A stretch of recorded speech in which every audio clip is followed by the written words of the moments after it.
Number 8. Factory overhead is charged to production at 85% of direct labor cost.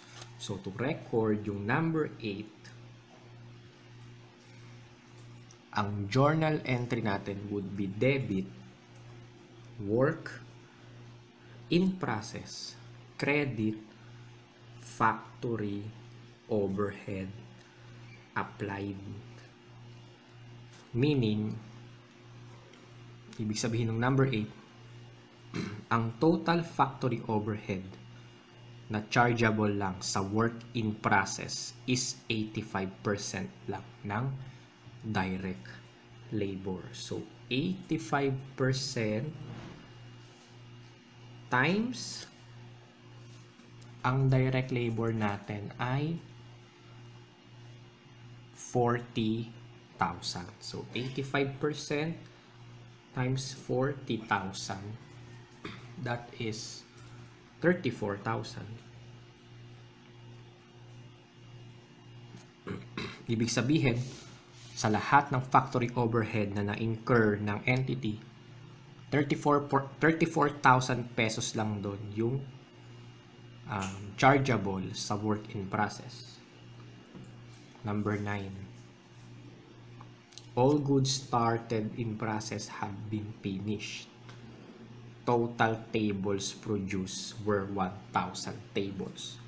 So, ibig sabihin, lahat ng work in process ay natapos na. Therefore, pag natapos na yung work in process, magiging finished goods na siya. Remember dun sa ating comparison ng merchandising and manufacturing, pinakita natin doon yung journal entry to record yung pag-transfer ng work in process to finished goods. So, ang entry natin dito would be debit finish goods, credit work in process. At what amount? Sabi kasi dito, all goods started in process have been finished. Total tables produced 1,000 tables. So, yung lahat ng natapos na table is 1,000 yung quantity. 1,000 tables yung nagawa. Ano yung amount? Ang amount natin is, kukumputin lang natin yung total balance ng work in process sa ating mga journal entries. So, work in process, una yung direct materials. Remember, nung nag-record tayo ng direct materials, sa transaction number 2, ito yon. Yan, ito yon yung during the month, direct materials costing 8,000 are issued to the factory. Direct materials costing 80,000 are issued to factory. So, direct materials, and remember, ito ay naka-record sa work in process. Dinebit natin yung work in process, credit, materials inventory. Next, yung direct labor na 40,000 pesos. And ito yung huli nating entry number 8 na affecting work in process. So, factory overhead, 34,000. Total manufacturing cost is 80 plus 40 plus 34,000. That is 154,000 pesos. Therefore, yung amount dito ay 154,000 pesos. Okay, saan ang galing yung raw materials na to? Galing yan sa journal entry ng number 2. Lagyan natin. Number 2. Yung direct labor naman ay galing sa journal entry ng number 3. And yung factory overhead ng 34,000 galing sa number 8. Ang tanong, kung 154,000 yan, At 1,000 tables lahat yung natapos. Therefore, yung cost ng table, para ma-compute yung cost ng bawat table na nagawa, i-divide na lang natin ito sa 1,000 na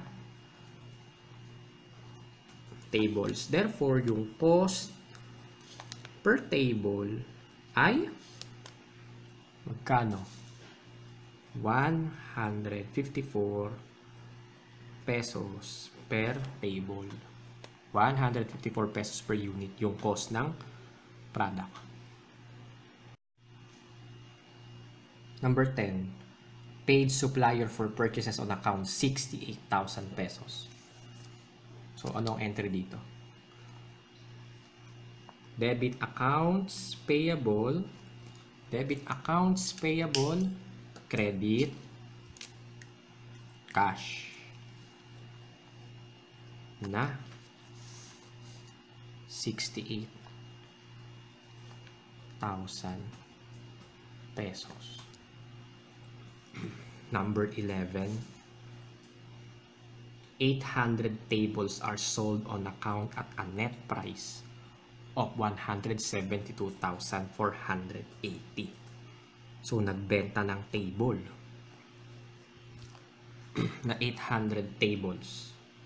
So, debit, accounts receivable, 172,480. Credit, sales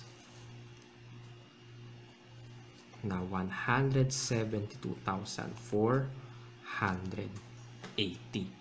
And yung cost of sales for 800 tables is, pag ni-record natin siya, debit, cost of goods sold, credit, finish goods inventory na 800 tables times yung cost per table na 154. Ang total cost of sales is 800 times 154 ay 123,200. Number 12, cash totaling 110,000 is collected on accounts receivable. So, napakadali na ng entry. Debit, cash, credit, accounts receivable na 110,000. So, tapos na yung ating journal entries to record the transaction. Susunod natin gagawin ay trial balance.